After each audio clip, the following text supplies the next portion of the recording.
Hello students, how are you? Welcome to our YouTube channel doctor Saroj Kumari. आज हम लोग improvement in food resources का part 2 पढ़ेंगे और पार्ट 2 में हम लोग क्या पढ़ेंगे? एनिमल हस्बेंड्री पढ़ेंगे।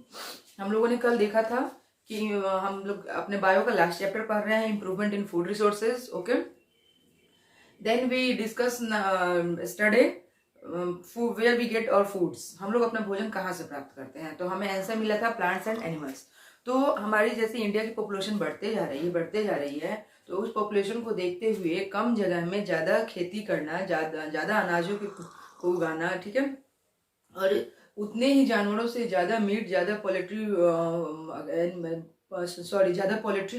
मटेरियल्स को प्राप्त करना, इन सब चीज़ों को हम लोग एनिमल हस्बेंड्री में लेंगे। तो कल हम लोग प्लांट पढ़ चुके थे, दैट मीन्स एग्रीकल्चर, और आज हम लोग पढ़ रहे हैं animals, that means animal husbandry. Animal husbandry क्या है? तो एग्रीकल्चर क्या थी? खेती करना। तो ठीक उस तरह एनिमल हस्बेंड्री क्या है कि animal husbandry is the scientific management of animal life stock. Animal life stock जितना है उसमें साइंटिफिक तरीके से उसको मैनेज करना और उसके प्रोडक्शन को बढ़ाने को हम लोग एनिमल हस्बेंड्री कहते हैं। It include various aspects such as feeding, breeding, disease control. इसमें बहुत सी चीजें आती है, जैसे प्लांट्स में भी था सेम, तो इसमें भी बहुत सी चीजें आती है। जैसे फीडिंग, प्लांट्स क्या था कि अपना भोजन खुद बना लेते थे, लेकिन ये क्या है, ये हेटरोट्रॉपिक है, अपना भोजन स्वयं नहीं बनाते हैं। तो इनको फीडिंग क्या करानी है, इनकी ब्रीडिंग कैसे होगी, इनकी ब्रीडिंग पे क्या मतलब क्या साइंटिफिक तरीके से देखभाल करना है, फिर उनके डिजीज कंट्रोल कैसे होंगे, क्योंकि जानवरों में भी तो डिजीज होती है ना, तो उनके डिजीज कंट्रोल हम लोग कैसे करेंगे, ये सब चीजें हम लोग कहाँ पढ़ते हैं? एनिमल हस्बेंड्री में पढ़ते हैं। The types of animal husbandry, ऐसा तो नहीं है कि हमें गाय से दूध देता है तो हम सिर्फ गाय को ही मतलब ये बढ़ावा देंगे कि कैसे उसमें मिल्क प्रोडक्शन ज्यादा हो। अगर हमें क्या कहते हैं, भैंस है या फिर मुर्गे हैं, मुर्गियां हैं, मुर्गे तो अंडे देते नहीं ना है, मुर्गियां हैं, मुर्गे से मीट मिलता है, तो एग प्रोडक्शन कैसे बढ़ाएंगे। तो उसके आधार पे हम लोगों ने क्या किया कि एनिमल हस्बेंड्री को अलग अलग कैटेगरी में डिवाइड किया। जैसे कैटल फार्मिंग क्या था कि ये दो तरीके से था। कैटल फार्मिंग दो तरीके से होता है, एक होता है माइल्ज एनिमल। अब आप लोग बताएंगे कि माइल्ज क्या होता है, और दूसरा था ड्राउट एनिमल।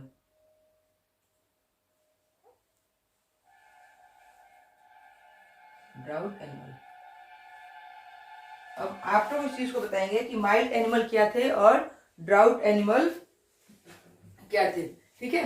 तो माइल्ड एनिमल वैसे जानवर जिससे हमें दूध मिलता है, ओके, और ड्राउट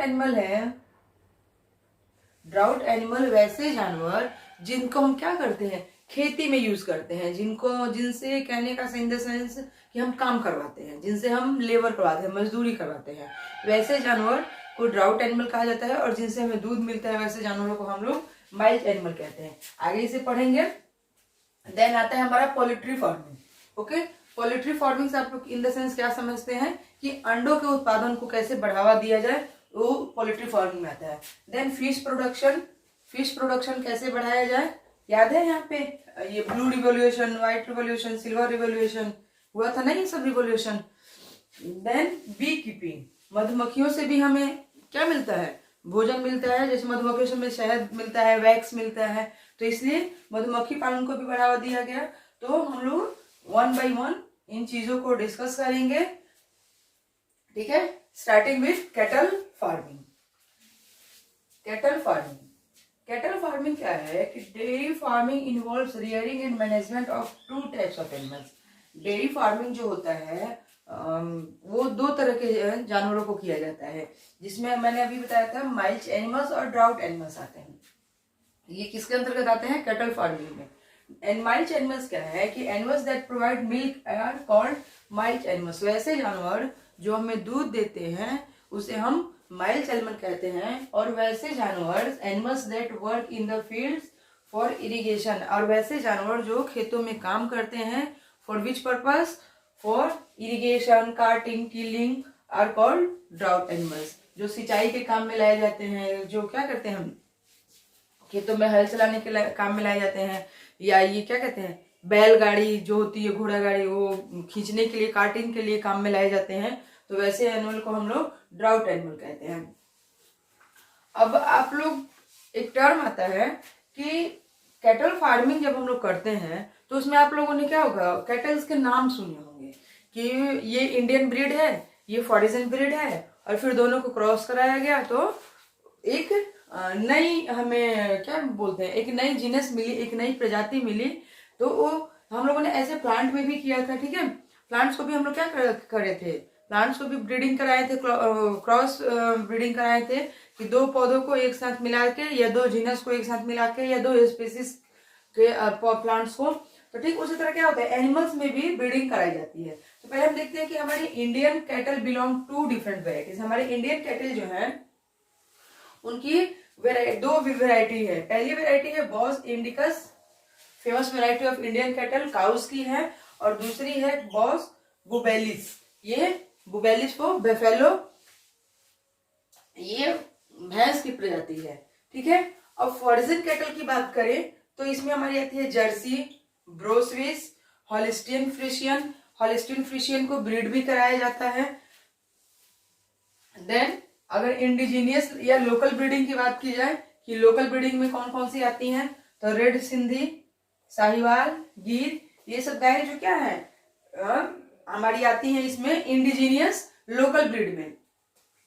देन हम लोग क्या करते हैं कि ये हमारा होलिस्टियन फ्रिशियन जो है, ये ऐसी गाय है कि जिसका क्या है, लैक्टेशन पीरियड ज्यादा है। लैक्टेशन पीरियड बोलते हैं कि जब बच्चे, जब गाय क्या करती है, ये रिप्रोडक्शन करती है, मतलब काफ को जन्म देती है, और उसके बाद जो दूध देने का टाइमिंग होता है उसका, उसको हम लोग उसका लैक्टेशन पीरियड कहते हैं। तो होलिस्टियन फ्रिशियन एक ऐसा प्रजाति है, ये एक फीमेल है, राइट। होलिस्टियन फ्रिशियन एक फीमेल फॉरिजिंग प्रजाति है, और ये क्या करती है, इसका लैक्टेशन पीरियड ज्यादा है कि बच्चे देने के बाद ये दूध बहुत लॉन्ग पीरियड तक देती है।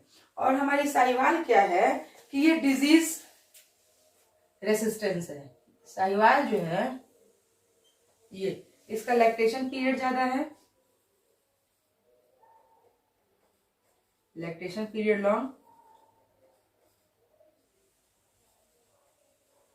राइट। और हमारी साहिवाल जो है ये डिजीज रेजिस्टेंस है, डिजीज रेजिस्टेंस, ये जो है डिजीज रेजिस्टेंस है। तो हमारी होलिस्टियन फ्रिशियन फीमेल है और साहिवाल हमारी मेल है, ठीक है। अब इन दोनों को क्या किया गया कि क्रॉस ब्रीडिंग कराई गई, साहिवाल और होलिस्टियन फ्रिशियन की क्रॉस ब्रीडिंग कराई गई, राइट। और क्रॉस ब्रीडिंग कराने के बाद फ्राइजवाल हमें एक प्रजाति मिली, राइट। हमें एक प्रजाति मिली फ्राइजवाल की। तो इस प्रजाति की मतलब इस स्पीसीज की क्या थी, मेरिट्स क्या थी कि इसका भी लैक्टेशन पीरियड बढ़ गया, क्योंकि हमने होलिस्टियन फ्रिशियन के जीन्स इसमें डाले थे, तो इसके कैरेक्टर्स इसमें आ गए जिसका लैक्टेशन पीरियड बढ़ गया। और देन साहिवाल जो थी डिजीज रेजिस्टेंस, ये जल्दी बीमार नहीं पड़ती थी, ये हेल्दी काउ थी। तो ये क्या हुआ कि इसके भी जीन्स हमने इसमें डाले, तो दोनों के जीन्स हम लोगों ने जब क्रॉस ब्रीडिंग कराई तो हमें फ्राइजवाल एक ऐसी प्रजाति मिली कि जो डिजीज रेजिस्टेंट तो थी ही, बट उसका जो लैक्टेशन पीरियड भी था वो भी काफी लॉन्ग था। तो आप लोग क्रॉस ब्रीडिंग समझ गए।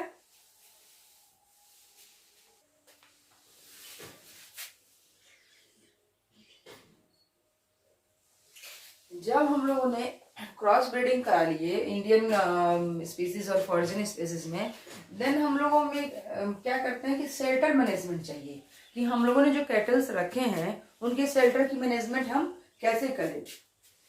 तो क्या होगा कि animals their sheds need to be cleaned at a regular interval. Animals and their sheds, जानवरों को और उनके सीड्स जो मतलब जो उन्हें हम लोग देते हैं खाने के लिए, उसको हम लोग प्रॉपर इंटरवल पे क्लीनिंग करते रहने चाहिए, ठीक है। Animal should be brushed regularly to remove the loose hair and dirt from their body. उनके बॉडी से धूल मिट्टी को निकालने के लिए या उनके बालों को क्या करते रहना चाहिए, हमें रेगुलरली ब्रशिंग करते रहना चाहिए, उसको ब्रश करते रहना चाहिए उसके बॉडी पे, जिसके उसके जो लूज हेयर है जो उसके शरीर से निकल जाए, और जितनी भी डर्ट है, जो गंदगी है, वो भी उसके शरीर से निकल जाए, right. This shed should be well ventilated, their shed should be well ventilated, उनके शेड ऐसे होने चाहिए जहाँ पे क्या हो सके कि हवा प्रॉपर मात्रा में आती हो।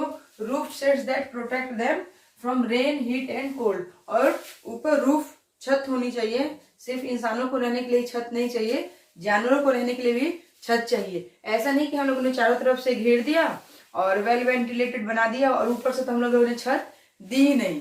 तो वैसे सिचुएशन में क्या होगा कि जब बारिश होगी या हीट वेव होगा या कोल्ड होगा, तो उससे क्या होगा, हमारे कैटल्स को हानि पहुंचेगी और हमारे कैटल्स डिजीज हो जाएंगे, हमारे कैटल्स को डिजीज हो जाएंगी, हमारे कैटल्स क्या होंगे, इन्फेक्शंस डिजीज हो जाए या फिर बीमार पड़ जाए। तो इसलिए क्या होता है कि उनको भी शेड देना जरूरी है, रूफ होना चाहिए, their shed should be well ventilated, और प्रॉपर हवा आनी चाहिए, सूरज का प्रकाश भी आना चाहिए। The floor of the cattle shed needs to be sloping, और जानवरों की जो जहाँ पे कैटल्स रहते हैं उसके जो स्लोप होते हैं ऐसे ऐसे स्ट्रेट नहीं होने चाहिए, उनकी ढाल होनी चाहिए, ताकि वो उनका जो भी यूरिन है, जो वाटर वेस्ट है, ओके, वो क्या होकर स्लोपिंग से नीचे ढल जाए। अगर ऐसे फ्लैट रखते हैं सरफेस उसका, तो इस पे सब जमा हो जाएंगे, जिससे क्या हो गया, उनके पैरों में बीमारियां, फंगस आ जाएंगे या वो बीमार पड़ने लगेंगे। इसलिए उनके क्या होते हैं, स्लोप्स जो होते हैं ऐसे ढाल होनी चाहिए, ताकि जो भी वेस्ट मटेरियल है, यूरिन है और क्या होते हैं उनके खाने से जो बचते हैं, वो सब चीजें उनको प्रॉपर बाहर आ सकें। The floor of the kettle should needs to be sloping so as they stay dry and to facilitate cleaning, और वो क्या करें, उनका फ्लोर जो है ड्राई रह सके, क्योंकि जब वो नीचे पास हो जाएगा तो उनके फ्लोर पे तो कुछ रहेगा नहीं, तो उनका फ्लोर ड्राई रहेगा और इससे वो साफ सुथरी हमें लगेंगी। हम लोगों ने जब शेल्टर उसके लिए रख लिया कि हमें उसके लिए शेल्टर बनाना है कैटल्स फार्मिंग के लिए, पहले तो हमने शेल्टर अपना रख लिया, पहले उसकी प्रजाति देखी हमने स्पीसीज, फिर उसके लिए एक शेल्टर भी हो गया। अब चाहिए उसकी food requirements, okay. Food requirements of dairy animals क्या होती है कि दो तरह से होती है। एक तो जो मेंटेनेंस रिक्वायरमेंट होती है उनकी, मैंने उनके बॉडी को जो मेंटेन करके रख सके। देखो, food which is required to support the animal to live a healthy life, वैसे फूड्स जो जानवरों को क्या करते हैं, जो हमारे कैटल्स को, मवेशियों को सपोर्ट करते हैं हेल्दी लाइफ जीने के लिए। क्योंकि हम ह्यूमन बींग्स भी क्या है कि अगर हम डिफरेंट प्रोटीन्स, मटेरियल्स, विटामिन अगर अपने शरीर में नहीं लें, तो इन सब की कमी से हम क्या करते हैं, बीमार पड़ जाते हैं, हमें डिजीज हो जाती है और हम अपना हेल्दी लाइफ नहीं जी पाते हैं। तो ठीक उसी तरह जानवरों को भी दो तरह से भोजन दिया जाता है कि एक तो उनके मेंटेनेंस के लिए कि जो उनके बॉडी के मेंटेनेंस को बनाए रखे, उन्हें डिजीज से बचाए रखे, उन्हें इन्फेक्शन ना हो और जिससे वो अपना हेल्दी लाइफ जी सके। और दूसरा होता है कि मिल्क प्रोड्यूसिंग रिक्वायरमेंट, कि वैसे कैटल्स जो दूध देने के लिए उनको किस तरह के भोजन की आवश्यकता होती है, तो उसको हम लोग क्या कहते हैं, milk protein food which is required during lactation period. Lactation period अभी हम लोग ने चर्चा की है। लैक्टेशन पीरियड क्या होता है कि when A cattle give a calf, after that she gives milk, that is her lactation period. मतलब कहने का सेंस है कि जब कोई गाय, भैंस, कोई भी मवेशी, फीमेल इन द सेंस, वो जब अपने बच्चे को जन्म देती है और उसके बाद जो उसके दूध देने की समयावधि होती है, जो उसका दूध देने का पीरियड होता है, उसी को हम लोग उसका लैक्टेशन पीरियड कहते हैं। तो ये क्या कहते हैं कि हम लोग को वैसे उसको फूड देने हैं कि जो क्या करे, उसके लैक्टेशन पीरियड को बढ़ा सके, कि गाय क्या होगी, ज्यादा दिन तक दूध देगी। और लैक्टेशन पीरियड को बढ़ाने के लिए ही हम लोगों ने क्या किया था, पीछे क्रॉस ब्रीडिंग देखी थी। Then animal feeds mainly includes, animal को जो हम लोग भोजन देते हैं उसमें मेनली क्या क्या इंक्लूड्स होते हैं। पहला तो रगेज होना चाहिए, कॉन्टेंस फाइबर, जिस रगेज क्या होता है, फाइबर से भरपूर होता है, ठीक है। तो पहला तो उनमें रगेज होना चाहिए। Then concentrates which are low in fibre, then concentrates वाले भोजन होने चाहिए, ठीक है, फीडिंग होनी चाहिए जो जिसमें क्या होता है कि लो इन फाइबर, जिसमें फाइबर तो कम हो, क्योंकि फाइबर पर तो रगेज हमने दे ही दिया उसे, तो उसे हम कितना फाइबर खिलाएंगे। तो हम लोग उसको कंसंट्रेट्स टाइप्स के फूड्स देंगे which are low in fibre, जो फाइबर में तो लो हो, contain relatively high levels of proteins and other nutrients, लेकिन उनमें क्या हो कि अदर प्रोटीन्स और जो न्यूट्रिएंट्स हो उनकी मात्रा ज्यादा हो, वैसे भोजन देंगे। देन फूड एडिटिव्स क्या है? includes food that contains micronutrient that can promote health and milk production।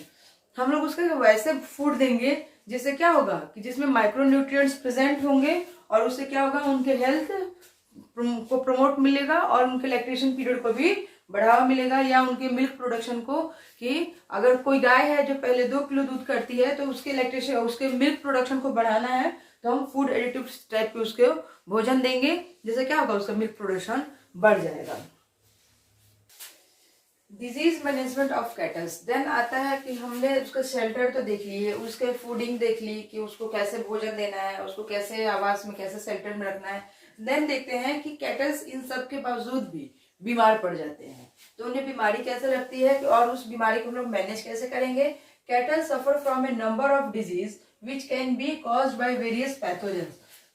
Kettles जो होते हैं बहुत सारी डिजीज से, बहुत सारी बीमारियों से सफर करते हैं, और वो बीमारियां उन्हें कैसे होती है, पैथोजेंस से होती है। पैथोजेंस कौन से होते हैं? बैक्टीरिया, वायरस, वॉर्म्स, ये सारे ऐसे पैथोजेंस हैं जो क्या करते हैं, हमारे कैटल्स को बीमार डाल देते हैं। The disease besides causing death, और इन डिजीज के कारण क्या होता है कि हमारे जानवरों की डेथ भी हो जाती है, हमारे कैटल्स की डेथ भी हो जाती है, या अगर डेथ नहीं होती है तो उनके रिड्यूस मिल्क प्रोडक्शन में कमी आ जाती है, right. Then next, the parasite of cattle में be both external parasite and internal parasite. Cattles के जो पैरासाइट्स होते हैं, कैटल्स को बीमारियां कैसे लगती हैं? पैरासाइट्स के कारण ये pathogens, bacteria, virus, worms attack करते हैं, तो वो पैरासाइट्स जो होते हैं एक्सटर्नल भी हो सकते हैं और इंटरनल भी हो सकते हैं, राइट। एक्सटर्नल पैरासाइट्स क्या करते हैं कि उनके स्किन पे यूं चिपक जाते हैं और उनके शरीर को क्या करते हैं, उनके स्किन को खाने लगते हैं या उनकी स्किन को डैमेज करने लगते हैं। तो external parasites live on the skin mainly cause of skin disease. वो क्या करते हैं कि उनके स्किन पे चिपक जाते हैं और उन्हें स्किन डिजीज होने लगती है, ठीक है। और इंटरनल पैरासाइट्स क्या होते हैं, जैसे लीवर फ्लूक है, टेप वॉर्म्स है, ये सब क्या होते हैं, उनके लीवर में, हुक वॉर्म है, उनके लीवर में इंटर कर जाते हैं और क्या करते हैं, उनके लीवर को डैमेज करने लगते हैं और उनके डाइजेस्टिव सिस्टम को खराब करने लगते हैं, ठीक है, जिसके कारण भी उनका मिल्क प्रोडक्शन कम हो जाता है। Then vaccination are gives to, जब ये सारी बीमारियां पैरासाइट्स के कारण या जो भी है हमारे जानवरों को लग रही हैं, तो फिर उससे उनका बचाव भी तो करना होता है, और वो बचाव हम कैसे करते हैं? Vaccination are given to farm animals against many major viral and bacterial diseases. उन्हें हम वैक्सीनेशन करवाते हैं, उनको हम इंजेक्शन दिलवाते हैं ताकि क्या हो सके, उनको ये वायरल डिजीज नहीं लगे या उन पे कोई एक्सटर्नल या इंटरनल पैरासाइट्स अटैक नहीं कर सके, ओके। कैटल फार्मिंग के बाद हमारा आता है poultry farming, in the sense कि हम लोग सिर्फ मुर्गे मुर्गियों को ही नहीं पालते हैं, जैसे ऑस्ट्रिच हो गई और भी बर्ड्स हो गए जो हमारे अंडे देते हैं, उनमें ये सारे बर्ड्स आते हैं। यानी कि जितने भी बर्ड्स को हम लोग पालते हैं और उनके प्रोडक्शन को इंक्रीज करने के लिए उनका नरिशमेंट करते हैं, वो सारे हमारे आते हैं पोल्ट्री फार्मिंग के अंदर, right. Poultry farming involves rearing and management of 2 type of birds. Poultry farming जो होते हैं वो क्या करते हैं कि 2 तरह के बर्ड्स का नरिशमेंट करते हैं, जिसमें एक आते हैं लेयरर्स और दूसरे आते हैं ब्रॉयलर्स, ओके। लेयरर्स वैसे क्या बर्ड्स हैं जो एग देते हैं, layers are egg producing bird, and broilers हैं वो हमें मीट देते हैं, उनसे हमें मीट मिलता है। तो बेसिक डिफरेंस क्या है? लेयरर्स जो है एग प्रोड्यूसिंग है और ब्रॉयलर्स जो है वो मीट प्रोड्यूसिंग है, राइट। लेयर से हमें एग मिलता है और ब्रॉयलर से हमें मीट मिलता है। तो लेयर को क्या होता है कि layers are manage to form purpose of getting eggs. उनको इसलिए मैनेज किया जाता है कि उनसे हम ज्यादा से ज्यादा अंडे प्राप्त कर सकें। और broilers are manage to getting meat, और ब्रॉयलर्स जो होते हैं उनसे हमें मीट मिलता है। तो उनको ऐसे फीडिंग दी जाती है, ऐसे इन्वायरमेंट में रखा जाता है जिससे क्या उनकी बॉडी ग्रोथ ज्यादा हो, क्योंकि उनसे तो हमें मीट लेना है। They require enough space and adequate lightning. ये लेयर्स जो होते हैं उन्हें प्रॉपर लाइटनिंग चाहिए, ओके, और उन्हें क्या होता है, इनफ स्पेस चाहिए, क्योंकि ये अंडे भी देते हैं, तो उन अंडों को देने के लिए इन्हें प्रॉपर स्पेस भी चाहिए और प्रॉपर लाइटनिंग भी चाहिए। They required restricted and calculated feed. Layers को जो होता है कुछ मतलब रेस्ट्रिक्टेड फूड ही दिए जाते हैं, सारे भोजन उन्हें, सारे फूड्स उन्हें नहीं दिए जा सकते हैं। क्यों? क्योंकि नहीं, इसलिए नहीं दिए जा सकते हैं क्योंकि हमें उनके अंडों को ग्रोथ को बढ़ाना है कि ज्यादा से ज्यादा अंडों का प्रोडक्शन हो सके, राइट। इनको हम लोग ऐसे रखते हैं कि क्या होता है, इनके साइज में ग्रोथ हो ना हो, इनके प्रोडक्शन में ग्रोथ होनी चाहिए। लेकिन ब्रॉयलर्स क्या होते हैं कि ब्रॉयलर्स से हमें मीट मिलता है, they require condition to grow fast and low mortality. इनको ऐसे कंडीशन की आवश्यकता होती है जिससे इनका बॉडी ग्रोथ क्या हो, ज्यादा हो सके, क्योंकि बॉडी ग्रोथ ज्यादा होगा, फास्ट होगा, तभी तो हमें इनसे ज्यादा मीट बेच सकेंगे, यानी हमें ज्यादा मीट मिलेगा। They require food rich in protein and vitamin A and के। अब विटामिन ए एंड के क्यों दिया जाता है ब्रॉयलर्स को?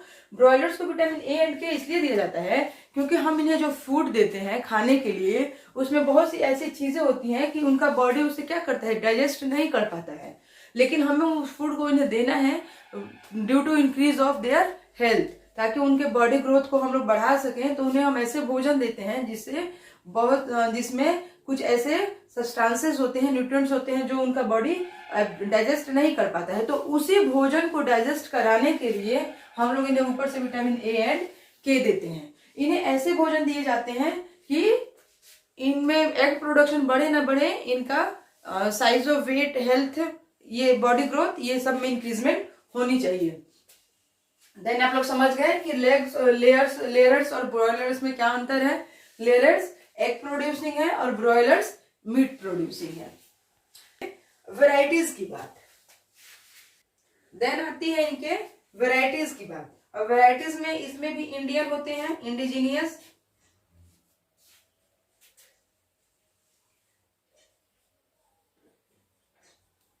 या फॉरिजिन भी होते हैं। फॉरिजिन भी होते हैं, जैसे एसेल है, एसेल, बासरा, ठीक है, Brahma, right, Kadaknath,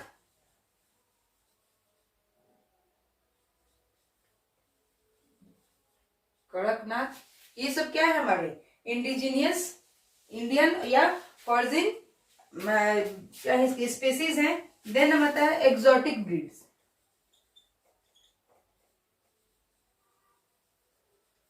exotic breeds में हमारी आ जाती है व्हाइट लेग्यून,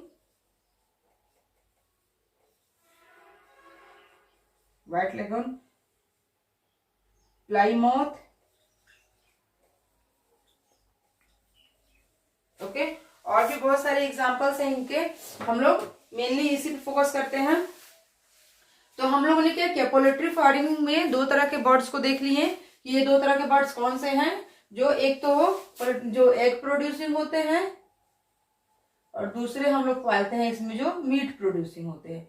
एग प्रोड्यूसिंग वालों को हेल्दी फूड देना है, ऐसे फूड देना है जिससे उनका प्रोडक्शन, एग प्रोडक्शन बढ़ सके, और ब्रॉयलर जो होते हैं उनको ऐसे फूड देना है कि उनको एग प्रोडक्शन तो बढ़ाना नहीं है, उनके क्या हो सके, बॉडी वेट बढ़ सके, बॉडी ग्रोथ फास्ट हो सके, मोर्टेलिटी बनी रहे, ठीक है। तो इनको हम लोग ऐसे भोजन देते हैं। देन आती है कि हम लोग इसमें भी, जैसे कैटल्स में ब्रीडिंग होती है, देन इसमें भी हम लोग ब्रीडिंग कराते हैं। Then breeding is done to develop new varieties of the following desirable traits. मतलब ब्रीडिंग हम लोग उसमें क्यों कराते हैं, पोल्ट्री फार्मिंग में हम लोग को ब्रीडिंग की जरूरत क्यों पड़ती है? जब हम लोग उसका प्रोडक्शन बढ़ा ही ले रहे हैं ड्यू टू देयर फीड्स, तो हम लोग उनमें ब्रीडिंग की क्या जरूरत होती है? ब्रीडिंग की जरूरत पड़ती है क्योंकि कुछ ऐसे लेयर्स होते हैं जिनकी साइज तो बढ़ती जाती है, एग प्रोडक्शन नहीं बढ़ता है, और कुछ ऐसे ब्रॉयलर्स होते हैं जिनकी साइज नहीं बढ़ती है, वो ड्राफ्ट बौने हो जाते हैं और उनमें एग प्रोडक्शन भी नहीं होता है। तो उसको अपने मन मुताबिक बनाने के लिए हम लोग क्या करते हैं कि number and quality of chicks, हमें कितने नंबर चाहिए, कितने चिक्स चाहिए, देन उसकी क्वालिटी कैसी चाहिए हमें, ठीक है। Draft broiler parent for commercial चिक प्रोडक्शन, हमें ब्रॉयलर क्या चाहिए, ड्राफ्ट चाहिए, किस लिए कि कमर्शियल चिक प्रोडक्शन हम लोग कर सके। Summer adaptation capacity tolerance to high temperature, उनको हम लोग ऐसे रखें, हम लोग को ऐसी ब्रीडिंग चाहिए, ऐसी स्पीसीज चाहिए जो क्या हो सके कि जब हम लोग उसे गर्मी में रखें तो क्या हो, वो हाई टेम्परेचर को टॉलरेट कर पाए। देन लो मेंटेनेंस रिक्वायरमेंट, हमारी मेंटेनेंस रिक्वायरमेंट भी कम होनी चाहिए, right. Then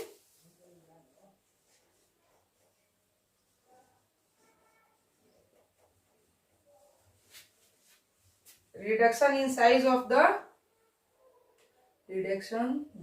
size of the egg laying birds,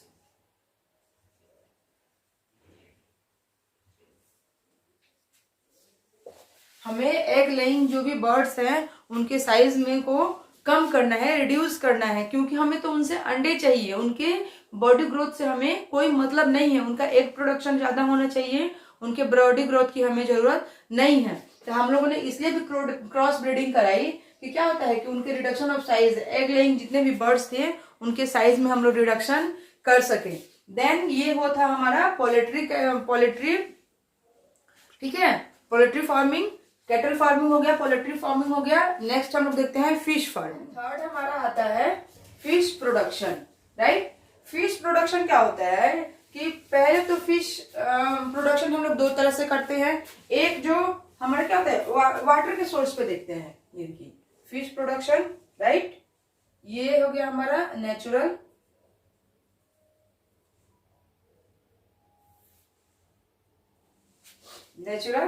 then हो गया हमारा फार्मिंग।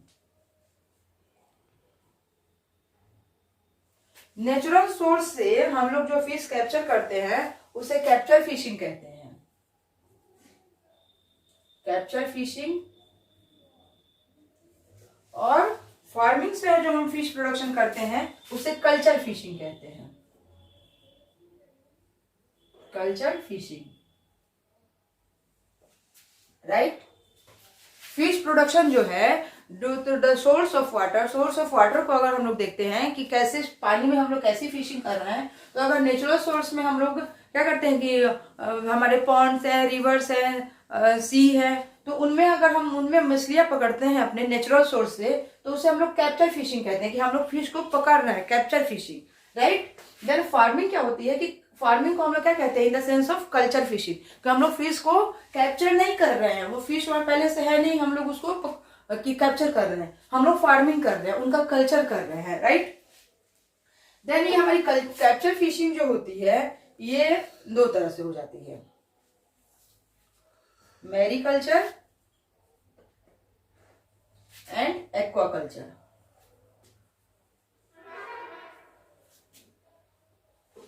मैरीकल्चर में क्या आता है कि culture of fishes in marine water, M for Mary, M for marine, marine water on commercial basis,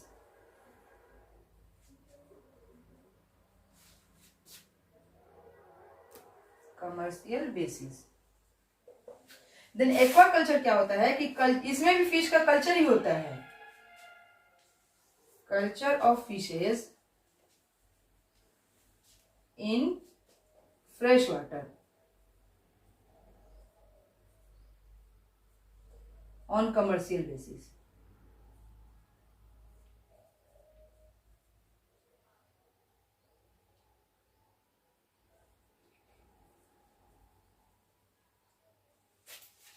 हम लोगों ने फिश प्रोडक्शन को फिशिंग कल्चर दो तरीके से की, एक तो नेचुरल और एक फार्मिंग। जो हम लोग नेचुरल तरीके से पकड़ रहे हैं उसे कैप्चरिंग, और जो हम लोग फार्मिंग कर रहे हैं उसे कल्चरिंग, कल्चर फिशिंग। अब हमारी कैप्चर फिशिंग जो होती है वो दो तरह की हो जाती है, एक तो होता है मैरीकल्चर, एक होता है aquaculture. Mariculture, M for mari, M for marine. तो मैरीकल्चर वो फिशिंग होती है कि हम समुद्री पानी में, culture of fishes in marine water, समुद्री पानी में हम उस फिशेस को कल्चर करते हैं। किस लिए? फॉर कमर्शियल बेसिस, उसे अपने व्यवसाय के लिए, उसे बेचने के लिए। ओके। देन एक्वाकल्चर क्या होता है? एक्वा मीन्स फ्रेश, तो एक्वाकल्चर में फ्रेश वाटर में हम लोग फिशिंग करते हैं, कल्चर करते हैं फिश को, कल्चर नॉट कैप्चर, ठीक है, कल्चर करते हैं। किस लिए? अपने कमर्शियल बेसिस के लिए, राइट। देन एक टर्म आता है हमारा इंटीग्रेटेड फिशिंग। ये मैं आप लोगों को बता रही हूं कि फिशिंग कैसे होती है। Integrated fishing, right. इसमें क्या होता है?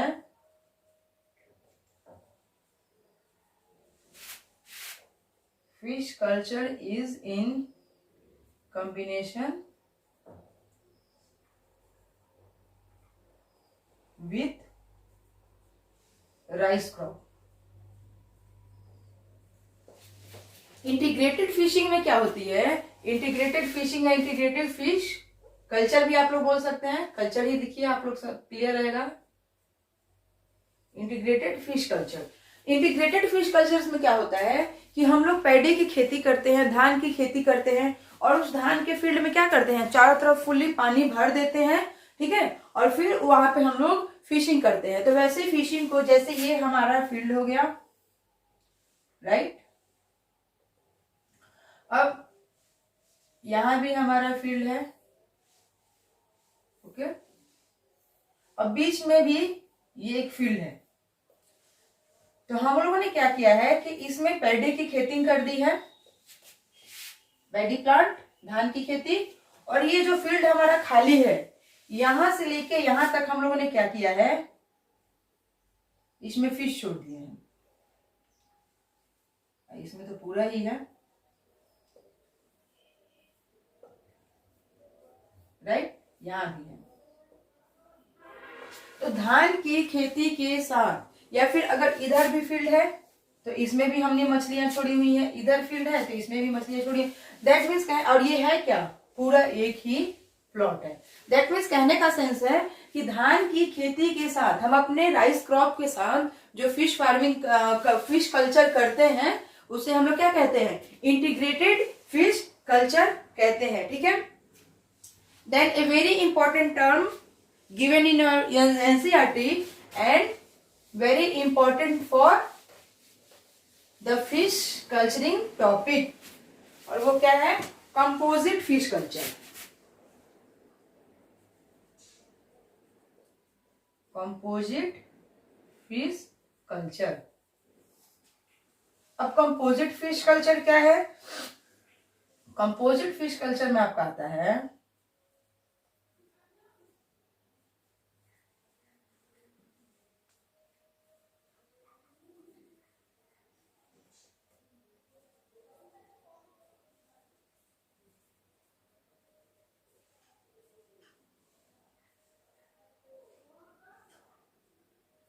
growing different types of fishes in water sources. Different types of fishes in water sources. इसमें क्या होता है कि कंपोजिट फिश फार्मिंग में डिफरेंट टाइप्स ऑफ फिशेस को हम लोग क्या करते हैं? एक साथ पॉलीकल्चर करते हैं, ठीक है। जैसे अब ये होते कैसे हैं, पहले ये देख लीजिए, तो मैं आपको फिगर से समझाती हूँ। एक तो होते हैं surface feeder, right, surface feeder. Then दूसरे होते हैं मिडिल जोन या कॉलम फीडर, मिडिल जोन। और तीसरे होते हैं हमारे bottom feeder, bottom feeder. Surface feeder में हमारी आ जाती है कतला, राइट, कतला, सिल्वर कार्प। और यहां आ जाती है हमारी रोहू। देन बॉटम फीडर में मृगल, कॉमन कार्प। राइट। अब देखिए हम लोगों ने कंपोजिट फिश फार्मिंग क्या है कि ये पॉलीकल्चर है, मतलब एक साथ क्या कहते हैं कि एक ही फील्ड में या एक ही पॉन्ड में एक साथ कई फिशेस का कल्चर करना पॉलीकल्चर कहलाता है, या इसे हम लोग कंपोजिट फिश कल्चर भी कहते हैं। क्यों कहते हैं कि growing different types of fishes in water sources. Water source क्या है, एक ही है, लेकिन उसमें हम लोग डिफरेंट टाइप्स की फिशेस को क्या कर रहे हैं, एक साथ कल्चर कर रहे हैं।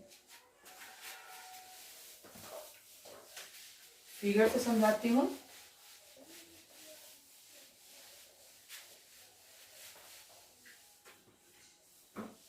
जैसे ये हमारा हो गया एक पॉन्ड या जो भी कहिए जहां हम लोग फिश को रखते हैं, राइट।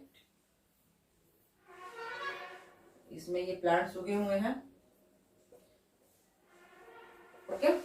अब देखिए इसमें क्या कह रहा है कि सरफेस फीडर होते हैं, कुछ तो उनके सरफेस पे तैरते रहते हैं, ऐसी मछलियां होती हैं।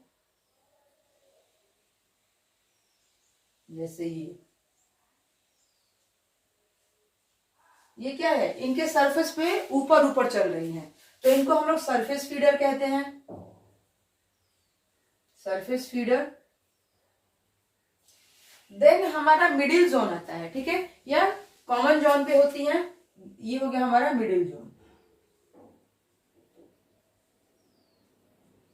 यहां भी कुछ मछलियां रहती हैं, क्योंकि उनका नेचर ही है कि ये मछलियां ऊपर ही रहेंगी, सरफेस पे ही रहेंगी, नीचे नहीं आती हैं। देन मिडिल वालों का कैरेक्टर होता है कि वो मिडिल जोन में ही रहती है, ना ऊपर जाती है ना नीचे आती है, वो मिडिल में ही रहती हैं। तो ये हो गई हमारी मिडिल फीडर। देन आती है हमारी बॉटम फीडर, जो इनकी तली में रहती है, राइट। ये हो गई हमारी bottom feeder, bottom feeder.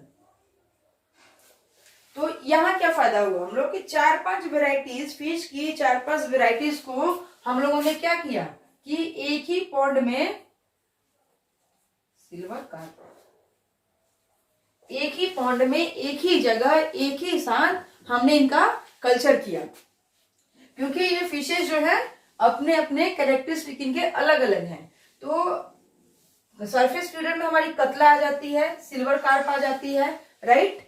Middle layer में हमारी रोहू आती है, और बॉटम फीडर में हमारा मृगनल जो कि कॉमन कार्प है ये आती है। तो इनसे हमें ये फायदा होता है कि एक जगह पे एक साथ हम लोग इनका कल्चर कर सकते हैं, हमें कम जगह की भी जरूरत पड़ेगी, और हम लोग जो उसमें फीड हम लोग उसमें डालते हैं फीडिंग करने के लिए इनके, वह क्या करती हैं कि ये जो बॉटम में जो होते हैं उन्हीं से खा के अपना काम चलाती है, ये मिडिल लेयर में रहती है और ये सरफेस फीडर पे रहती है। बट इनके एडवांटेज तो ये हुए कि इनसे हमें एक साथ एक जगह पे कई प्रजातियों को प्रोड्यूस करने में, कल्चर करने में हेल्प मिलती है, लेकिन इनके डिसएडवांटेजेस भी हैं। अब वो डिसएडवांटेजेस क्या है कि फिशेस जो होती हैं, एक इनका एग्जिट टाइम पीरियड होता है, किस लिए, प्रोड्यूसिंग लेइंग एग्स के लिए। फिशेस सालों भर अंडे नहीं देती हैं, ये मैक्सिमम रेनी सीजन में ही अंडे देती हैं। तो रेनी सीजन में जब ये अंडे देती हैं तो क्या होता है कि जब ये अंडे देना शुरू करेंगी तो हर जितनी भी फिशेज है सबका क्या होता है, ब्रीडिंग सीजन सेम ही होता है। तो जब वो ब्रीड करती हैं तो उस समय क्या होता है कि ये तो सारी मछलियां एक ही सरफेस पे हैं, तो ये क्या करेंगी, सारी मछलियां ब्रीड करेंगी ना, ये सभी मछलियां ब्रीड करेंगी। तो ये सभी मछलियां जब ब्रीड करेंगी तो इनके अंडे कहाँ रहेंगे, इसी पानी में रहेंगे। तो जब इनके अंडों को हम लोग कलेक्ट करते हैं तो उस समय क्या होता है कि हमें प्रॉब्लम होती है कि इनके अंडों को अलग कैसे करें। एक तो ये इसका डिसएडवांटेज हो गया। एडवांटेज हो गया कि 4 से 6 फिशेज की वेराइटीज को हम लोग एक साथ कल्चर कर ले रहे हैं, लेकिन डिसएडवांटेजेस हो गया कि जब ये फीडिंग करती हैं तो जब ये ब्रीडिंग करती हैं तो उस टाइम में इनके एग्स क्या होते हैं, मिक्स हो जाते हैं, और देन जब उसके अंडे हम लोग निकालते हैं नेक्स्ट कल्चर करने के लिए तो हमें उनके अंडों को अलग अलग करने में काफी प्रॉब्लम होती है, जिसके लिए हम लोग हार्मोनल सिस्टम यूज करते हैं कि हम लोग इनके हार्मोन्स के बेस पर इनको अलग करते हैं कि कौन से किस फिश के अंडे हैं और कौन सी किस फिश के अंडे हैं। So composite fish culture is very important topic of fish culture. We completed it.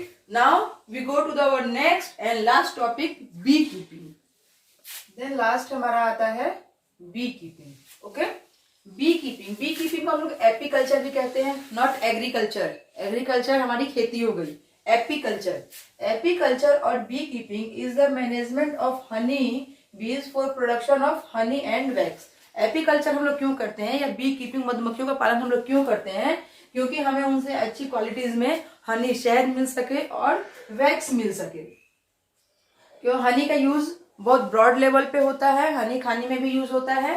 Okay, तो हनी और वैक्स को क्या कहते हैं, प्रोडक्शन को बढ़ावा देने के लिए हम लोग एपीकल्चर या bee keeping, both are same term, apiculture करते हैं। अब एक टर्म आता है एपियरी।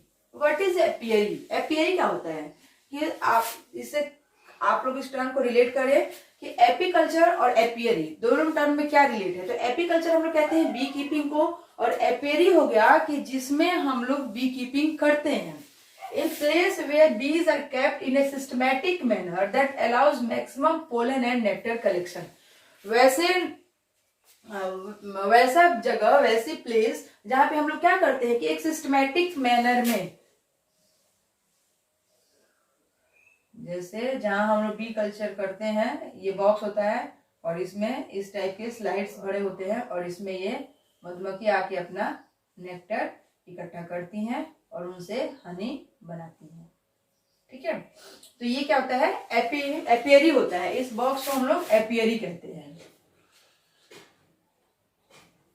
इसे ही हम लोग एपियरी कहते हैं। एपियरी क्यों करते हैं, क्योंकि मधुमक्खियां जो है वहां ज्यादा से ज्यादा पॉलन और नेक्टर कलेक्शन करके ला सके। अब ये क्या है कि यहाँ से ये अपना जितने भी फूल है, फ्लावर्स वगैरह, इनसे क्या करेंगी, नेक्टर लाएंगी और लाके यहाँ पे अपना कलेक्ट करेंगे और देन उसमें हनी बनेगा और वैक्स बनेगा। तो बी कीपिंग का कॉमन बीज आर, कुछ मधुमक्खियों की प्रजातियां हैं जो स्पेशल हैं, देखते हैं उन्हें। एपिस सेरेना इंडिका, जैसे कि इसके नाम से इंडिका है, तो ये इंडियन बी है। ठीक है, जिसका हम लोग क्या करते हैं, एपीकल्चर करते हैं। एपिस डोर्साटा रॉक बी है, इसे हम लोग एपी डोर्साटा को रॉक बी भी कहते हैं। एपिस फ्लोरा छोटी मधुमक्खी है, छोटी छोटी होती है, जिसे हम लोग लिटिल बी कहते हैं। और एपिस मेलिफेरा, ये एक इटालियन बी है। एपी मेलिफेरा जो है एक इटालियन बी है, जिसका हम लोग क्या करते हैं, used in India for large commercial production.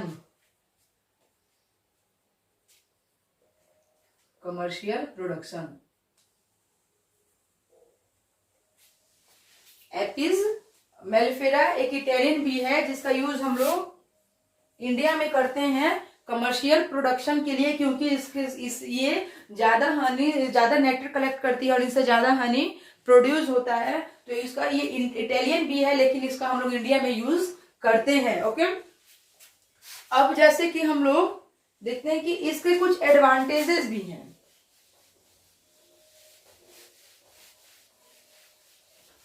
B keeping अगर हम लोग कर रहे हैं तो कुछ तो उसमें कमी होगी, कुछ उसके फायदे होंगे।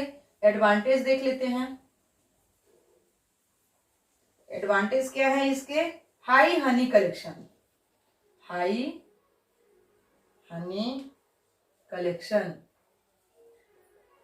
कैपेसिटी।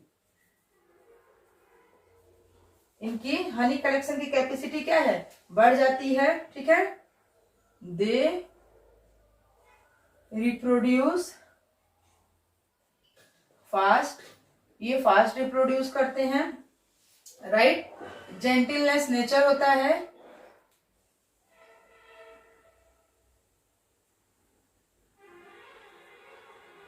दैट मीन्स कि ये जल्दी किसी को स्टिंग नहीं करती हैं, काटती नहीं है। और एक इनका नेचर होता है क्या, कि they stay in A bee hive for a long period. They stay in bee hive in for long period. किसका, एपिस मेलिफेरा का, एपिस मेलिफेरा का, जिसका हम यूज करते हैं इंडिया में कमर्शियल प्रोडक्शन अपना बढ़ाने के लिए। तो उसके एडवांटेजेस क्या क्या है कि ये हाई हनी कलेक्शन कैपेसिटी इनकी होती है, ये ज्यादा से ज्यादा हनी बनाती हैं, हाई दे रिप्रोड्यूस फास्ट। ये एपिस मेलिफेरा जो है इनकी रिप्रोडक्शन ग्रोथ रेट फास्ट होती है, जेंटलेस नेचर होती है कि ये जल्दी किसी को काटती नहीं है। They stay in bee hive for a long period, और ये ज्यादा से ज्यादा समय अपने बी हाइव, अपने छत्ते में ही गुजारती हैं। उनका बी हाइव कहाँ होता है? एपियरी में, राइट, एपियरी में। तो ये क्या था हमारा? Bee keeping. हम लोगों ने आज एनिमल हस्बेंड्री के चारों पार्ट पढ़ लिए, ठीक है, जिसमें हमारा था cattle farming, right, then poultry, okay, then fish, then bee keeping. हम लोगों ने आज अपने एनिमल हस्बेंड्री के ये चारों टॉपिक्स कवर कर लिए, cattle farming, poultry farming, fish farming, then bee keeping. और इसी के साथ हमारा खत्म होता है क्लास 9th का बायो और हमारे इम्प्रूवमेंट इन फूड रिसोर्सेस का ये चैप्टर, ठीक है। अब मिलते हैं हम अपने नेक्स्ट वीडियो में आपके साथ क्लास 10th की बायो के साथ, ओके। तब तक के लिए आप इस वीडियो को लाइक एंड सब्सक्राइब करते रहें, शेयर करते रहें, कमेंट करते रहें। Please enjoy the session. Thank you.